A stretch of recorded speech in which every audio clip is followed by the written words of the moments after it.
பணக்காரர் ஒருத்தர் ஏழைகளுக்கு இலவச உணவு வழங்கும் இடத்தை தொடங்கினாரு. அவருக்கு தானம் செய்யும் மனம் அதிகமா இல்லாட்டியும் சமூகம் தன்னை ஒரு பெருந்தன்மையாளரா பாராட்டணும்னு நினைச்சிட்டு இந்த தொண்டு பணியை செய்ய ஆரம்பிச்சாரு. அவருக்கு ஒரு மொத்த வியாபார நிறுவனம் இருந்துச்சு. மாத முடிவுல விற்பனைக்கு ஏற்றதாக இல்லாத தானியங்களை மாவை அரைச்சு சப்பாத்தி செஞ்சு ஏழைகளுக்கு உணவா வழங்கினாரு.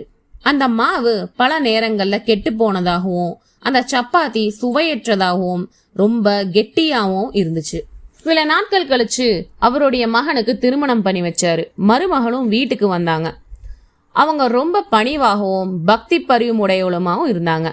உணவு சேவை இடத்துக்கு அனுப்பப்பட்ட பொருட்கள் குறித்து தெரிந்ததும் கெட்ட தரமான உணவை ஏழைகளுக்கு வழங்குவது தவறுன்னு நினைச்சு மருமக மிகவும் வருத்தப்பட்டாங்க.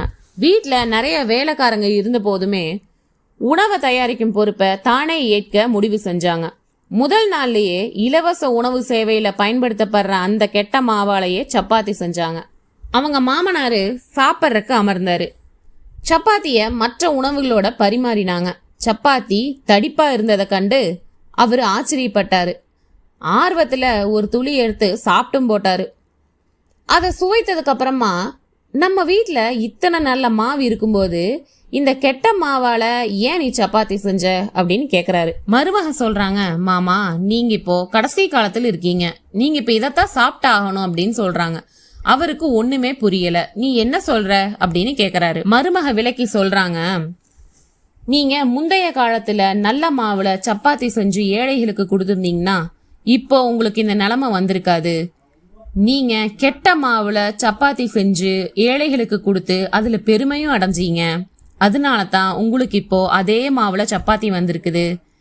இதை நீங்க சாப்பிடுங்க அப்படின்னு சொல்றாங்க. அவருனால அந்த சப்பாத்திய சுத்தமா சாப்பிட முடியல.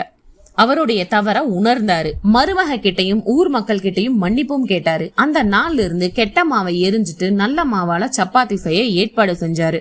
தானம் செய்யும் போது மக்கள் என்ன பாராட்டணுங்கிற எண்ணத்தோட தானம் செய்யாதீங்க. உங்களுக்கு உண்மையாவே தானம் செய்யணுங்கிற எண்ணம் இருந்தா மட்டுமே தானம் செய்யுங்க. உங்க வீட்டுல இருக்கிற கழிபாடுகளை எல்லாம் கொண்டு அடுத்தவங்கள்ட்ட கொடுத்து சங்கடத்தை ஏற்படுத்தாதீங்க.